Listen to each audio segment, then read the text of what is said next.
Muérete antes de dormir. Muy poca gente va a aceptar esta verdad de buena gana, pero resulta que muchos de los logros médicos más importantes que disfrutamos hoy en día tienen su piedra angular a varios de los abusos más aberrantes y oscuros de la historia humana.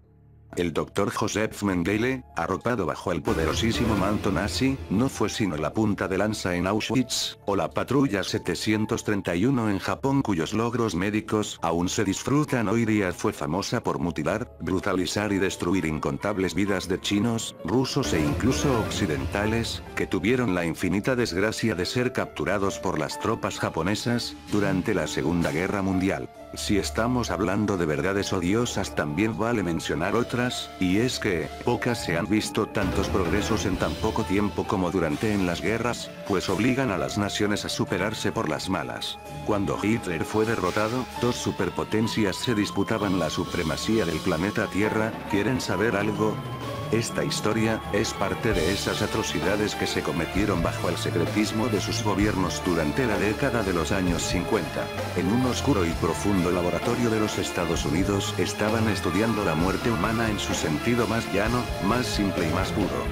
Sabían, pues, que los seres humanos mueren a diferentes edades y de distintas maneras, unos por enfermedades, otros por accidentes, otros por causas naturales.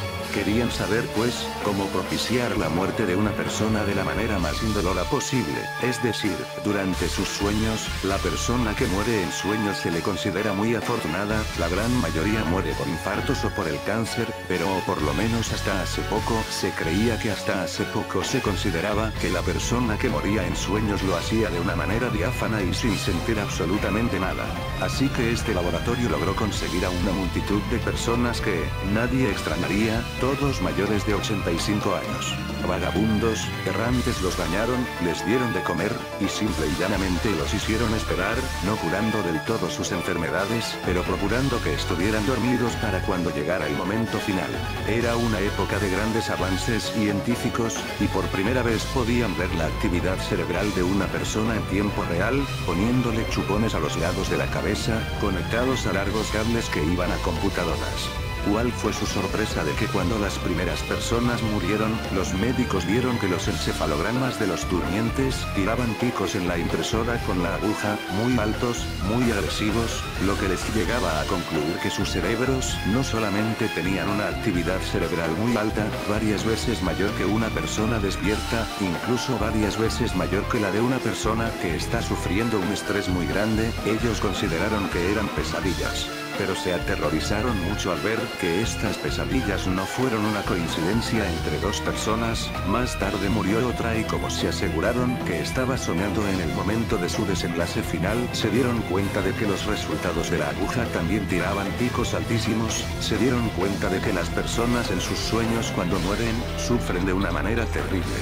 Hicieron la prueba, y resultó positiva en otras 4 personas, hasta que finalmente tomaron la determinación de revivir a alguien que estuviera muriendo en sus sueños, o sea, no tenían que despertarlo, pero a la vez tenían que estabilizarlo. Así que prepararon a un equipo médico enorme, y sin muchas esperanzas esperaron al día en que la persona seleccionada, que estaba muy enferma, muriera. Se encontrara durmiendo por medio de químicos. Finalmente la impresora empezó a tirar picos altísimos de actividad cerebral, la pantalla estaba completamente roja con la imagen fantasmal del cerebro. El equipo médico se volcó sobre el pobre anciano y le inyectaron varias cosas para lograr revivirlo y despertarlo, pero fue completamente en vano, porque al llegar segundos de estar despierto, sufrió un paro cardíaco y quedó fulminado. Uno de los científicos jamás va a poder olvidar lo que le susurró el anciano antes de morir, cosa que le llevó a cancelar el proyecto para siempre y dejarlo dormido en un oscuro laboratorio a través de archivos incontables. El anciano le dijo: muérete antes de dormir. El pueblo Lavanda. Corría el año 1996. La compañía Game Freak acababa de sacar al mercado ni más ni menos que la primera edición de Pokémon Rojo y Verde. Por lo visto, informes policiales indican que, durante los meses de verano de ese mismo año, se dieron 104 casos de suicidio en niños de 7 a 12 años de edad. En todos los casos, se investigó el porqué de su comportamiento. Los padres alegaban que sus hijos estaban enganchados al juego. Se analizaron varios de esos cartuchos y en todos la memoria interna del juego situaba el último estado del jugador en Pueblo Lavanda. Los síntomas que sufrían los niños previamente al suicidio parecían ser inducidos por la música que sonaba al entrar en Pueblo Lavanda. Al parecer, la melodía poseía unos picos de intensidad tonal que solo los niños prepúberes pueden escuchar. La combinación de sonidos estridentes y agobiantes producían en los jugadores fuertes dolores de cabeza o incluso migrañas, acompañadas de insomnio. El siguiente estado que se padecía era irritabilidad, acompañada de insomnio, adicción al juego y, en muchos casos, sangrado de nariz. Finalmente, los afectados sufrían náuseas y vómitos y una depresión muy fuerte, algo impropio en niños de esa edad. Era esa pérdida de apego a la vida y ese malestar lo que llevó a muchos niños al suicidio. Se informó a Game Freak de los supuestos efectos producidos por esa música y corrigieron la melodía en las siguientes versiones del juego, incluidas las versiones rojo y azul de Europa y Estados Unidos, que todos conocemos. Nuestra melodía es muy parecida, al parecer solo carece de un supuesto murmullo que causa melodías bitonales en la canción original, incluyendo los tonos que nosotros ya no podemos escuchar debido a la edad. Gloomy Sunday. ¿Alguna vez alguno de ustedes ha escuchado de la famosa canción del suicidio? Muy seguramente no, pero las historias más espeluznantes no son las paranormales, son las que de hecho pertenecen al mundo real y esta es del mundo real. Esta historia empieza en Hungría durante los años 30, la Gran Depresión no solo afectó a los Estados Unidos, sino que también a Europa donde se respiraba climas de guerra de lo que de hecho sería el enfrentamiento bélico más sangriento que tendría jamás la humanidad que el hombre tendría el disgusto de conocer.